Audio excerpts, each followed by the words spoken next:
The following video contains spoilers for Life is Strange. Lots and lots of spoilers. You've been warned. Life is all about choice. Coke or Pepsi? Batman or Superman? Euthanize your best friend or kill her father? Wait, what?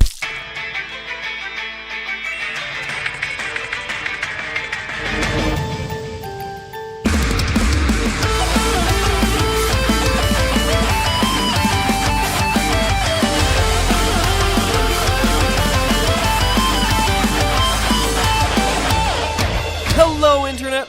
Welcome to Game Theory, the show that makes statistical analysis of video game trends cool. Well, cooler. And speaking of statistical analysis, today's episode is brought to you by you. Nearly 25,000 of you, in fact. You help provide the data we're using today, which is incredible. Scientists would kill to have that many volunteers for their studies. So in short, you guys rock. Oh, and science?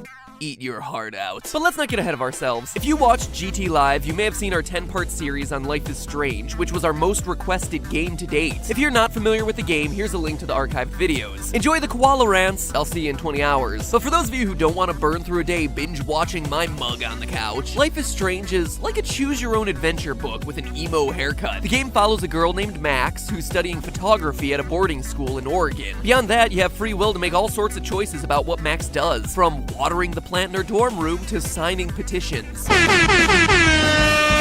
Super compelling gameplay! But this game is far more than taking Polaroids of things mundane enough to get a filter slapped onto them and posting it on Instagram as art. The twist here is that Max discovers that she has the ability to rewind time and remedy her mistakes, which turns out to be super useful since her best friend Chloe has a real penchant for getting herself killed. Whoops, I shot a car bumper for no reason and the bullet ricocheted and hit me in the gut. Oh no, I was lying on some train tracks and got stuck. Again. Oh gee, I wonder what happens if I try to track down a serial murderer without contacting the police. Criminy, Chloe! Max is constantly splitting the space-time continuum so that you can spit in the face of natural selection. The least you can do is not provoke the gun-toting drug dealer, okay? Oh, and there she goes, getting shot in the bathroom again.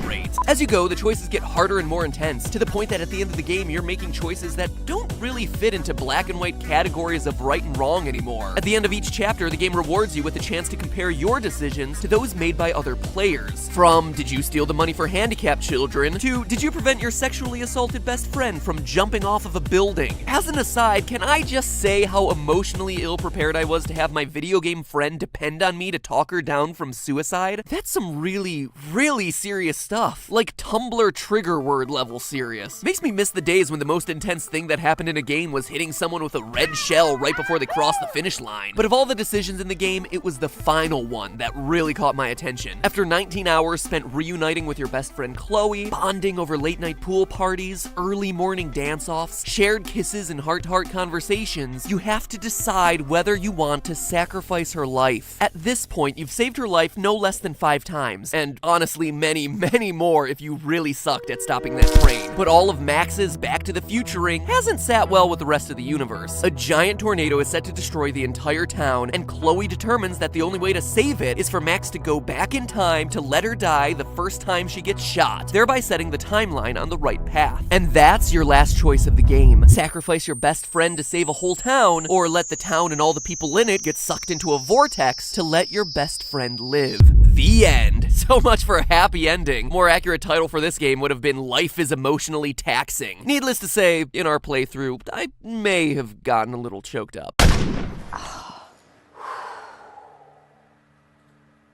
But they were the most manly of tears. Jason was cutting onions, what can I say? Now, according to the endgame statistics covering all the people who played Life is Strange, 53% of people chose to sacrifice Chloe, and 47% chose to sacrifice the town. It's just barely above a coin flip. But I was curious, was there something about a gamer's personality type that would help decide what they would choose in the final moments of sacrifice? And going a level deeper, were you guys, the theorist family, more likely to skew one way or the other? So I ran a test, and the answer was a resounding yes. It turns out that theorists might have a lot more in common than just going bananas over FNAF. Across the 25,000 responses you sent in, more than 72% of you said that you would sacrifice Chloe to save the town. That's a huge difference from the 50-50 split you see in the game. And so the obvious follow-up question is, why are we seeing this? Why are our results so much different than the rest of the gaming community? So I dug deeper into the data. The trend held across gender as well. Females who took the survey opted to sacrifice Chloe a little over 75% of the time, while men did so 71% of the time. And then what about age or nationality? Well, though we've been unable to pull many people in their 50s and 60s from the crack-like high of Farmville, the channel's viewers are from a diverse age range and heritage, so that didn't really seem to be a huge factor here either. So then, what is it? Why would a theorist be so eager to axe their best friend while the general gaming populace is so split on the decision? And that's where the last question of the survey came into play. Well, there aren't tons of philosophers pondering the implications of gamer choice in Life is Strange. This kind of question has been around for a long time in the study of ethics. In 1967, British philosopher Philippa Foot posed a thought experiment known as the trolley problem. It goes like this. A trolley is running down a track toward 5 workers, and the workers can't get out of the way fast enough. However, there's a switch that would send the trolley down an alternate track where it would hit only 1 worker. In this situation, do you pull the switch? Would you?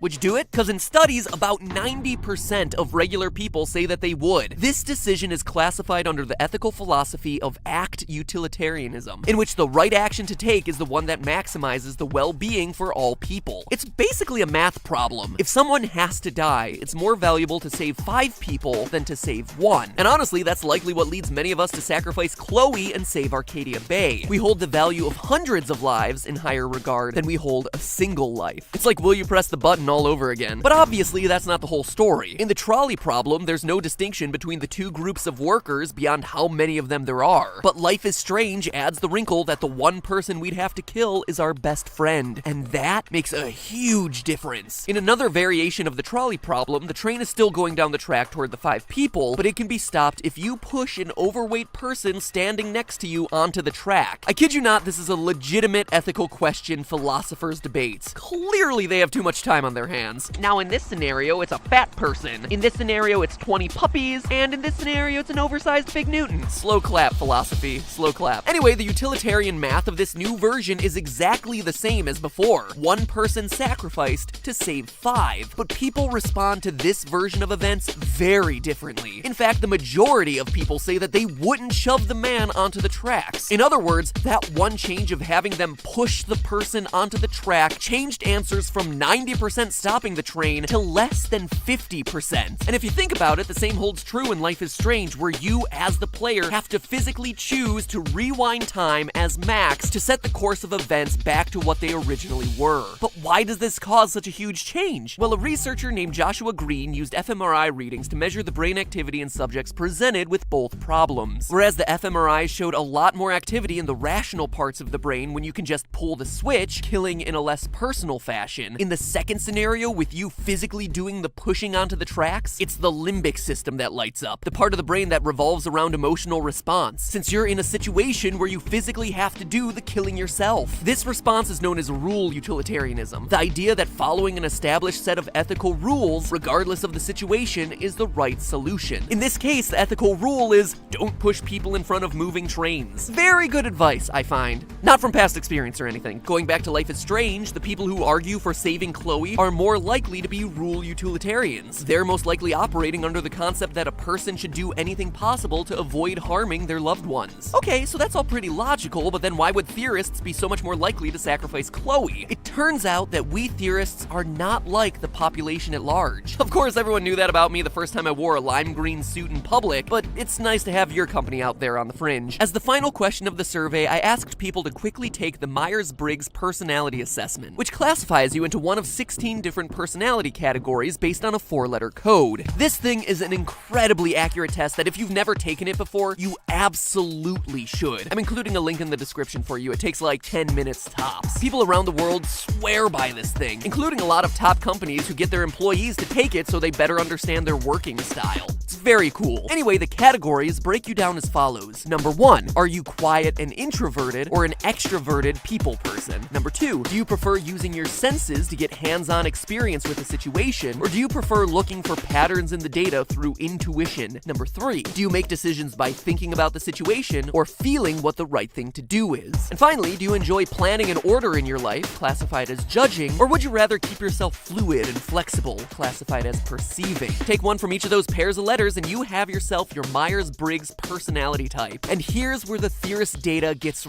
really interesting. When you look at global data, the first, third, and fourth letters all tend to have a 50-50 split. For instance, on the whole, 50% of people are introverts, staying at home and playing a video game, while the other 50% are extroverts, going to parties and doing things that people do at parties. I can only assume playing raucous games of competitive chess. But it's that second letter, sensing versus intuiting, where there's a huge split. 70% of the world's population are sensors. They prefer reality, the information that's right there in front of them, in their face. The other 30% are intuitors, people who look at examples of past behavior and discover patterns out of that data. They don't like thinking about the past so much as they like speculating towards the future. And yet, when I looked at the theorist data, your numbers, it was reversed. 77% of you were intuitive and 23% were sensing. The exact opposite of what the global population is. And while that may seem crazy, it makes a ton of sense. Look at the show you're choosing to watch. Sensors are the people most likely to get mad at me for making this show, for applying science and math and logic to video games, because the concrete fact is, they're just video games. Sensors are the people who are going to see Mario as a hero because his games say he's a hero. He rescues the princess. It's concrete evidence right there in front of your face. It's real. But intuitors aren't afraid to speculate. They see past instances of Mario's bad behavior and draw a pattern. Mario is mental. Even though he may not be, and even though a lot of the hard evidence might say otherwise, we intuitors get joy out of just speculating about that sort of thing. It's funny, actually. When I take this test, I tend to split introvert and extrovert, as well as feeling versus thinking. It's weird, I'm splitting like 4 different personality types. But I am heavy into the other 2 categories, and especially into the N category. It even goes beyond the show. When I'm not writing scripts, I'm looking at data to help out other YouTubers, trying to find patterns in their traffic sources and predict the future of where things are going. But now look at our results with Life is Strange. People who are more N than S are likely to derive meaning from patterns they've seen before and are more likely to consider the future when making decisions. And when you're making the decision about whether to save or sacrifice Chloe, those 2 factors are gonna push you in a certain direction. Sacrificing Chloe. The player, like Max, has seen the pattern that Chloe is basically a final destination victim. She's been destined to die the whole game, from Nathan shooting her, to Frank shooting her, to Chloe shooting herself. Then there's the train and Mr. Jefferson. People under the intuitive spectrum are going to give a lot more weight to that pattern than those who are in the sensing spectrum, who are going to be much more interested in the past and your emotional history and long friendship with her. The decision to sacrifice Chloe is also all about the future. Obviously, Max has a richer past with Chloe than she does with any other person in Arcadia Bay, but those who lean more intuitive find a way to look past that and consider the possible outcomes for lots of people, not just themselves and the people that they're close to. Isn't that cool? And it doesn't stop there. What else makes theorists different? The most frequent 4-letter combination to show up was INFP, introverted, intuitive, feeling, and perceiving. In fact, this personality type, nicknamed the mediator, was more than 4 times as popular as the average personality type. According to the description for mediators, INFPs, quote, combine their intuitive nature with their open-mindedness to allow them to see things from unconventional perspectives, and are, quote, able to connect far-flung dots into a single theme. Sound familiar? Together, we've spent the last 5 years connecting disparate dots, trying to bring new perspectives to games by seeing if we can prove that Link is dead or Sonic is slow, Peach is a maniac, or Minecraft creepers are explosive moss monsters. It should come as no surprise that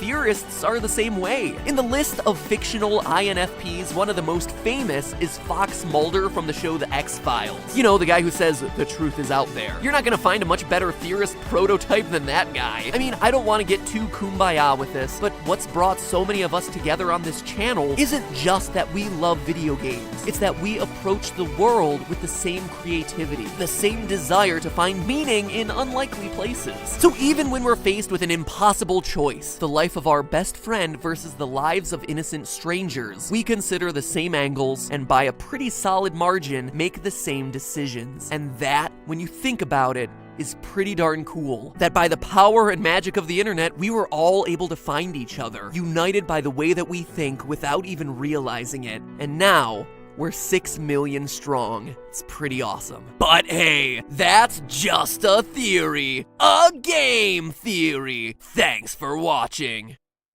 And before you go, click the link in the description or this new annotation that works on both desktop and mobile to check out my collaboration with Sam and Nico from Corridor Digital. If you're not familiar with their channel, these are guys I've wanted to do something with forever. These two guys are some of the best video game-inspired virtual effects artists on YouTube. So I'm super excited about this video. I think you're gonna really dig it. It's a video that was done in partnership with the game Battleborn, which, if you've never heard of it, is like Borderlands and Team Fortress 2 had a hyperactive baby where you can play as everything from a vampire to a penguin in a mech suit. And the coolest news of all is that the game is out right now, today. It's almost like we planned it that way.